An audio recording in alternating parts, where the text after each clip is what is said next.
Going to school, going to classes, and taking tests can be extremely demanding. It's a lot of work and a lot of effort that goes into earning a diploma, earning a degree, and just learning lessons, period. I remember sometimes in high school just like it was yesterday. I remember college days, some of them, just like it was yesterday. One of the things that I will never forget is experiencing some students hear the news that they would not be able to graduate because they did not pass a certain state test or they did not score a particular score on it. It was a devastating thing. And even when I got to college, there was a certain test score that you had to have for certain schools. And if you scored below that particular score, they wanted you to take what's called remedial classes.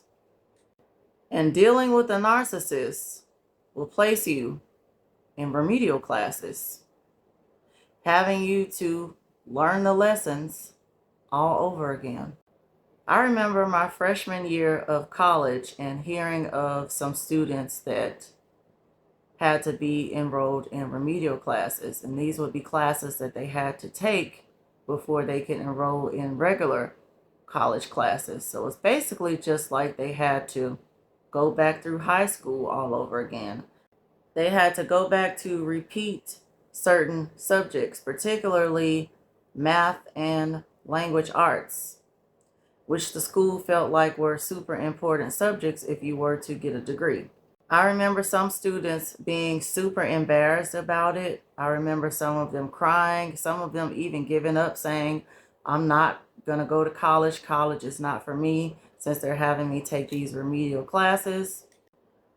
And also, it was an additional cost that the students had to pay. In addition to their regular classes, their regular books, the tuition for college itself, they had to pay for these remedial classes. And it would mean that they would need to be in school for a longer period than 4 years.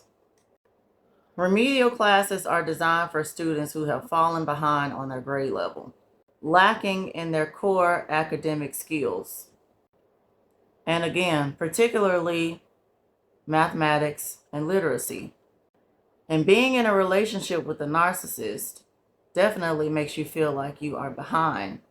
You're having to repeat, relearn basic math skills, trying to put 2 and 2 together to figure out a narcissist, trying to study them and read them. Dealing with a narcissist puts you in a situation where you have to relearn lots of lessons. First, being with a narcissist puts you in a position where you have to constantly retrace your steps, go back to try to figure out what you missed. Secondly, you have to retrain yourself to recognize red flags, to study them by type. And lastly, you'll have to take tests over and over again to prove what you know. Narcissists take you through lots of things at a fast pace, and they do this on purpose. They want to skip over things. They want to push past the details and skip over certain information so that you don't pick it up easily or readily. They engage in all types of tricky behavior, and so you may not be able to catch things right away. You have to study your own self, study your own behavior, study your own moves to figure out where you went wrong and what you did wrong, which way you should have stepped when it came to stepping with and to that narcissist. You'll have to go back and retrace your steps when it comes to all of their slick talk, when it comes to all of their getting over on you. Narcissists like to run you through loops and cycles. They put you in strongholds. They put you in a soul tie. They traumatize you and they love bomb you and they put you in a trauma bond. So these are all things that you're going to have to go back to revisit to figure out what happened to you throughout the entire process of being with a narcissist. Examine all the times when they led you left when they should have led you right. Examine all the times that you did what they wanted you to do instead of what you wanted to do. Retrace your steps to figure out all the opportunities that you had to leave, that you had to get out of Dodge and you never took them. Figure out how you got to the point of a first date to a marriage with a narcissist. How you got from them being all lovey-dovey with you to the point to where they were hitting and punching you. You have to retrace your steps, learn your lessons, and go back through what happened, not so you can beat yourself up, but so that you can learn for the future, so that you do not allow for it to happen to you again with this narcissist or any future narcissist or any toxic person, period. You're not going back to retrace your steps because you are dumb in any way, because you are incompetent in any way. You are going back to retrace your steps because you didn't have your eyes fully open when you were taking them in the first place. You were blinded by the fact that you had fallen in love with this false image from a narcissist. You've fallen in love with a con artist and a con man. You've fallen in love with someone who had bedazzled you. You're going to retrace your steps to take some time to separate what's real versus what's fake, what's true versus what's false. The second thing that you're going to do as far as going through these remedial classes is to learn to recognize the red flags.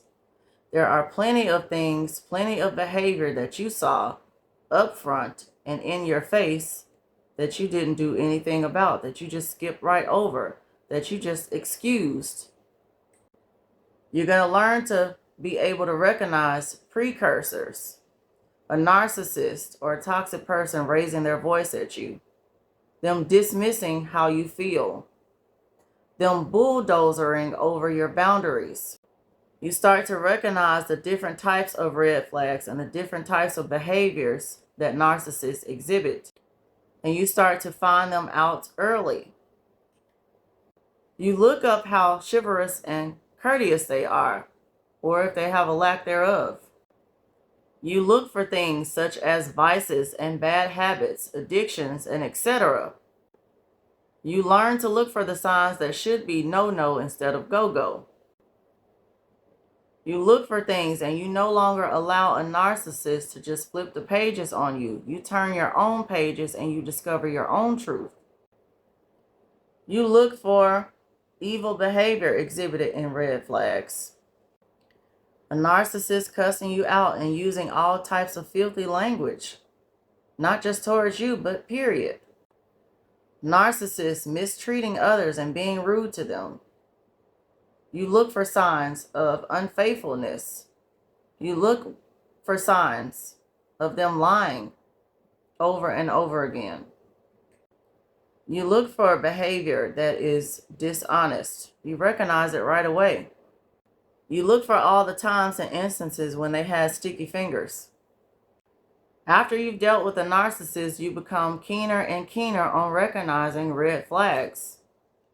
The last thing about dealing with a narcissist that will have you in remedial classes is they have you take tests over and over again. They make you prove yourself over and over again. And they do this mainly through the Hoover.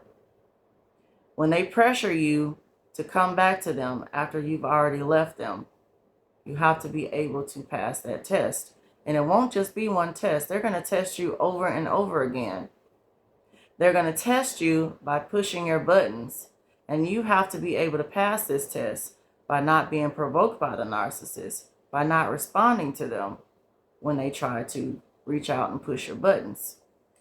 You will be tested over and over again as to whether you will speak to them and talk to them, whether you will interact with them, whether you will still continue to go on dates with them, and etc. after the fact. They will test you over and over again to see what your limit is and how much you will take. They will determine just how much they can get away with by running all these tests on you. You have to be able to pass them. You have to be able to stand against the wiles of the enemy. They will be throwing fiery darts at you. They will be forming weapons against you. But you have to be able to stand firm in God and not be moved. This is the test that you must pass over and over again. We go through lots of tests over and over again as a child of God, as a member of the kingdom. Many are the afflictions of the righteous. Our afflictions are our tests and trials, but we are delivered from them all. James chapter 1, verse number 2 through 8 tells us how tests and trials work. My brethren, count it all joy when you fall into diverse temptations, knowing this, that the trying of your faith worketh patience. But let patience have her perfect work, that ye may be perfect and entire, wanting nothing. If any of you lack wisdom, let him ask of God, that he giveth to all men liberally, and upbraideth not, and it shall be given him. So even in taking remedial classes, having to learn the lessons all over again, all we have to do is ask God for wisdom, and he will grant us wisdom. In fact, the Bible says he will grant it liberally, generously. We know that when we're tried in the fire, we shall come forth as pure gold. The tests and trials in life come to make us stronger. Think of your experience of going through narcissistic abuse as a trial that has come to make you stronger, because that's exactly what it did. We don't ever have to be afraid of taking remedial classes, learning a lesson over, studying until we understand. 2 Timothy 2:15. Study to show yourself approved unto God, a workman in the gospel, who need not be ashamed, rightly dividing the word of truth. We're only seeking our approval from God, not man, not a narcissist, not any other teacher. We're not proving ourselves to anyone except for God, and there's no need for us to be ashamed. There's no condemnation in God. Once you leave a narcissist and you graduate from dealing with them, don't return. Keep the lessons that you've learned. Keep all those lessons that you had to learn and relearn. Do not let your lessons be a point of shame, but a point of growth. Now you know, and knowing is more than half the battle. Knowledge is power. Always carry the good book with you as you walk into the marvelous light.